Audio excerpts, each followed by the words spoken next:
Hoje, dentro da série A Dimensão do Espírito, estou trazendo uma reflexão no contexto dos dias que correm, os dias que estamos vivendo. A semiótica é uma área do conhecimento que estuda a comunicação por símbolos. E os símbolos, por sua vez, são tipos de signos.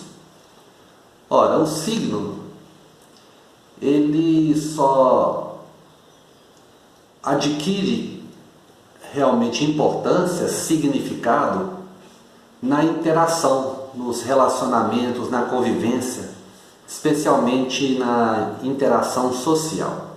É aí que o signo passa a ter, vamos dizer, significado. Ora, toda a história da humanidade está repleta de signos, seus símbolos, e na maioria das vezes esses signos ficaram restritos a um grupo, especialmente quando nós não vivíamos num mundo tão globalizado. No entanto, hoje, nos dias atuais, nós estamos presenciando o compartilhamento de um símbolo global. Este símbolo está nos últimos tempos unindo-nos no mesmo pensamento e na mesma preocupação. Este é o símbolo. Este é um signo. Hoje ele oferece para nós algo muito importante na relação, na interação, na comunicação entre todos nós. O curioso é que este símbolo, com seu significado, na dimensão do espírito, ele comunica algo muito interessante e importante para a nossa reflexão. As pessoas que andam utilizando a máscara de proteção, elas estão comunicando algo muito importante.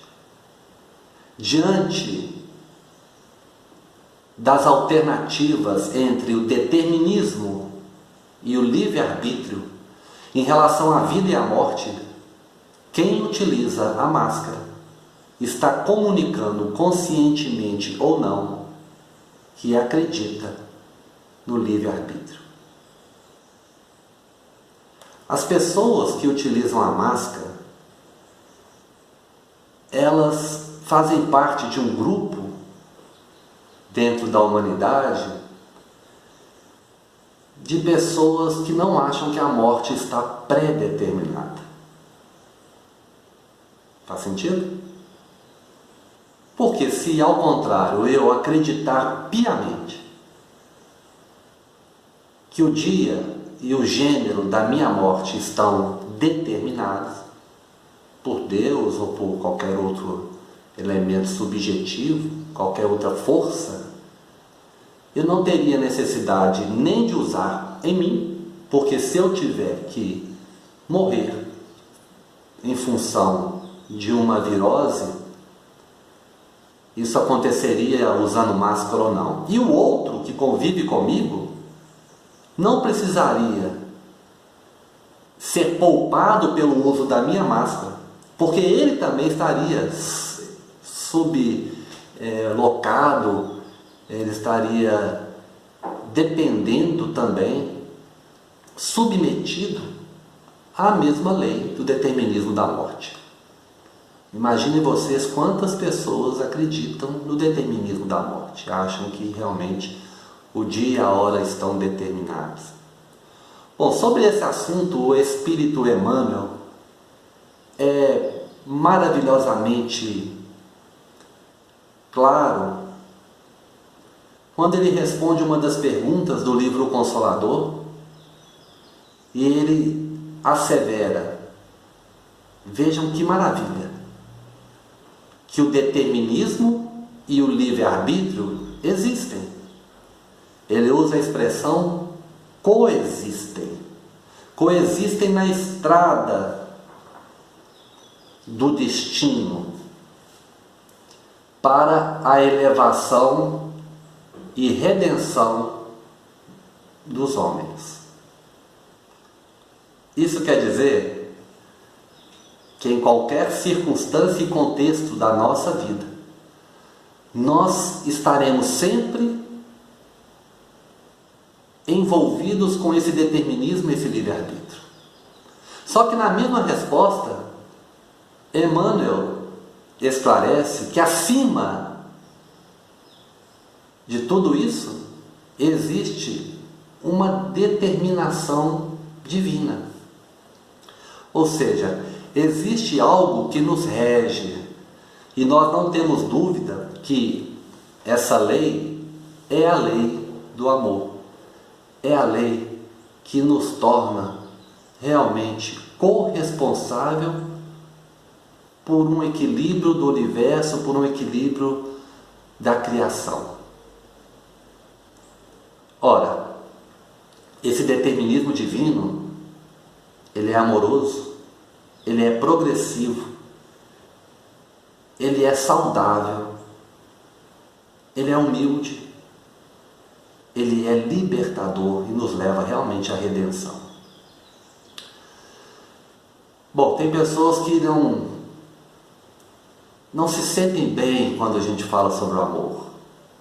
É algo relacionado à sua trajetória evolutiva, à sua história de vida, ou à história desta vida. E a gente precisa respeitar. É necessário que cada um entenda a diversidade diante das leis universais. Então a gente pode substituir a lei do amor ou deixar de falar do amor, e diante desse momento em que a gente usa a máscara, a gente pode falar sobre a ética do cuidado. É um campo também, uma área da filosofia. A ética do cuidado, então, desperta em mim o meu compromisso comigo mesmo diante da vida e a vida do outro. Não é necessário destacar e lembrar que uma das grandes referências históricas da ética do cuidado foi Jesus, já que ele estabeleceu dentro das regras momentâneas da época um comportamento e uma norma de conduta moral. E ele resumiu, simplificou tudo isso na seguinte recomendação: se coloque no lugar do outro. Faça ao outro o que você gostaria que ele fizesse. Ora, dentro então desse determinismo e livre-arbítrio, como nós não sabemos ainda, pelo nosso estágio evolutivo, as intenções da vida maior para nós, como nós ainda não nos autoconhecemos, cabe-nos retribuir a vida com a vida. Cabe-nos resguardar. É claro que pode existir um determinismo absoluto e por algum motivo relacionado aos nossos méritos ou às nossas necessidades de crescimento espiritual, que o desencarne por uma virose durante uma pandemia seja algo natural. Isso pode ser para o outro, pode ser para mim. Mas pode ser que não seja. E com isso eu vou poupar o outro, preservando-o, já que dentro da sua programação espiritual, que não é absoluta, eu posso subtrair do outro um envolvimento e a dedicação, uma preocupação com algo que não seria realmente necessário ele passar. Essa é a grande preservação da nossa vida. Essa é a grande submissão a uma ideia superior e maior. Lembro que André Luiz aprendeu o conceito de completistas. Isso nos ajuda muito a entender a relação do determinismo e do livre-arbítrio. O que é um completista? É aquele espírito que, vindo para a experiência da Terra, para a jornada terrestre, ele traz um plano geral. Ele traz um plano reencarnatório, que não concebe detalhes específicos que nos escravizariam e nos tomariam o livre-arbítrio. Não, são aspectos gerais da vida. O completista é aquele que traz, então, na sua programação, um fim reencarnatório, diante, por exemplo, das décadas que compõem uma vida possível dentro de um organismo humano, dentro de um corpo físico. Acontece que, segundo André Luiz, poucos retornam ao mundo espiritual como completistas. Por quê? Porque se existia, por exemplo, vamos chamar um determinismo de reencarnação, você, por exemplo, deveria nascer, fazer seus progressos materiais e espirituais, interferir na economia da vida, na moeda do amor. Mas o modo que você vive, as suas escolhas, os seus cuidados, as suas negligências em relação a esses cuidados, isso vai abreviando a nossa possibilidade de cumprir aquilo que nós nos propomos antes de nascer. Deixamos então de ser um completista e retardaríamos, reduziríamos o nosso progresso, a velocidade, a aceleração do nosso progresso espiritual. Esse é o motivo de usarmos a máscara. Se estiver na nossa grande programação, por um motivo variado, que não nos cabe nem ventilar qual é. Um desencarne ideal, passando pelas dificuldades orgânicas, pelo atendimento de saúde, que é precário, especialmente no nosso país.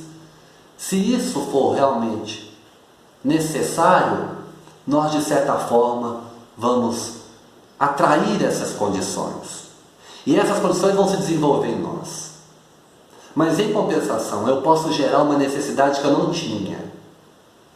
E eu gerando uma necessidade que eu não tinha, eu posso me dispor, me expor, atraindo para mim um sofrimento, um desafio, um obstáculo que era, em princípio, desnecessário.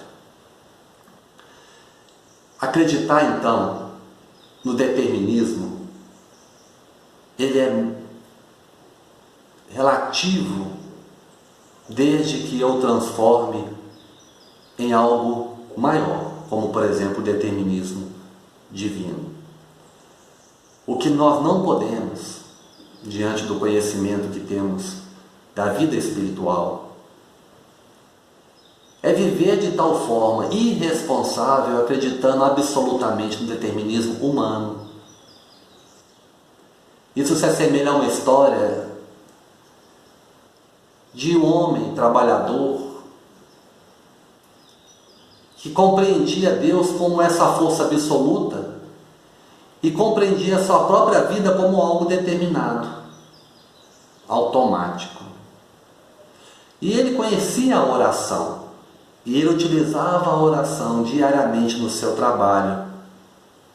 O seu trabalho era praticamente 100% dependente de um pequeno animal que transportava a sua produção agrícola para o mercado, onde ele conseguia a sua subsistência. Todos os dias ele rezava a Deus, ele conversava com Deus, e ele tinha a convicção que isso era suficiente. Ele acreditava que ele estava, por meio da oração, sob um determinismo absoluto. Um dia, quando ele despertou para o novo trabalho, e ele foi em busca do seu pequeno animal, ele não se encontrava lá. O animal tinha desaparecido. Ele saiu desesperado com algumas pessoas buscando encontrar.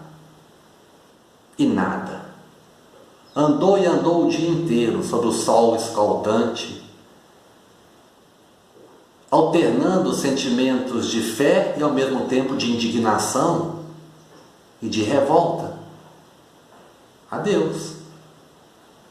Porque ele pediu tanto pelo seu trabalho e por aquele animal, que era a sua condição de trabalho. Então, quando ele retorna no final do dia, 100% tomado pelo sentimento de revolta, ele dá continuidade à sua oração, porém de uma maneira agora ríspida, agressiva e arrogante.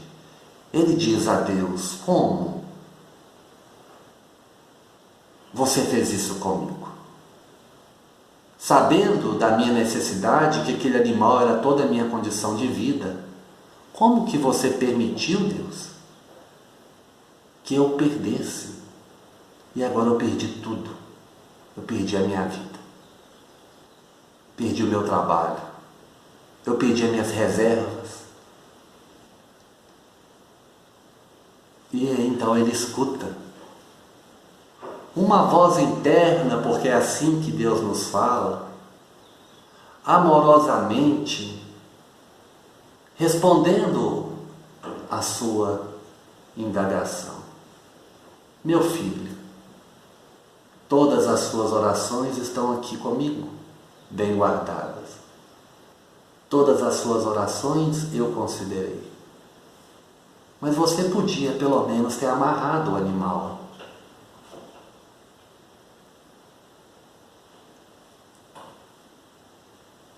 Você podia pelo menos ter se cuidado. Você podia pelo menos ter usado a máscara, para que o determinismo divino fizesse presença na nossa vida.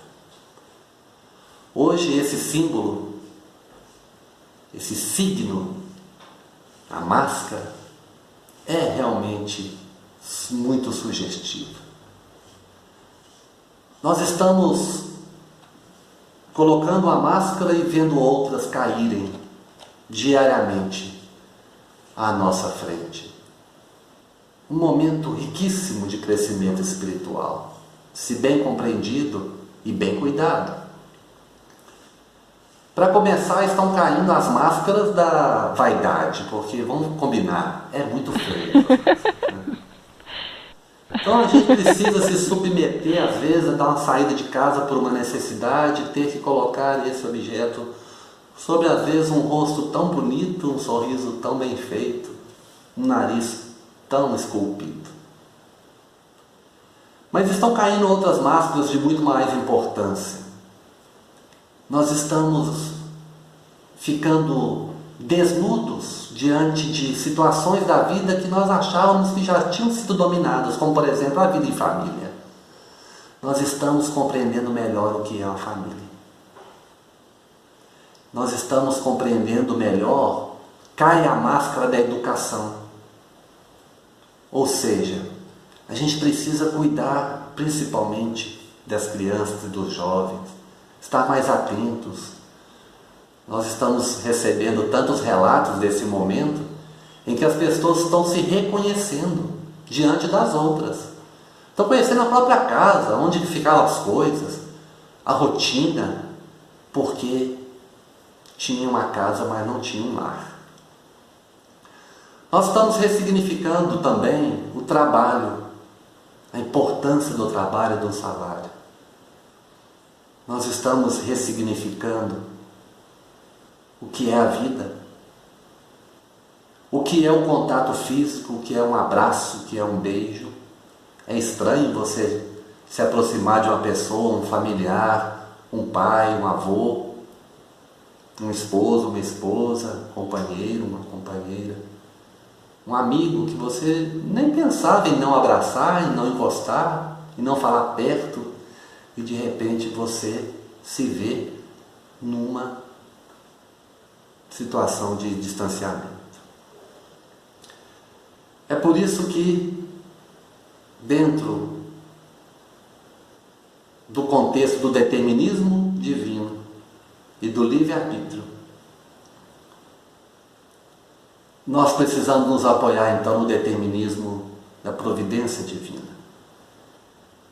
Humildemente utilizarmos a nossa liberdade de escolha, nosso livre-arbítrio, e sabendo que por trás dele existe uma lei maior, e é essa lei maior que nos permite ser livres e responsáveis. Receba o meu abraço. Espero que essa reflexão encha o seu pensamento de boas ideias, de conforto e de consolo. E não deixe de usar. Use a máscara. Até a próxima. Um abraço.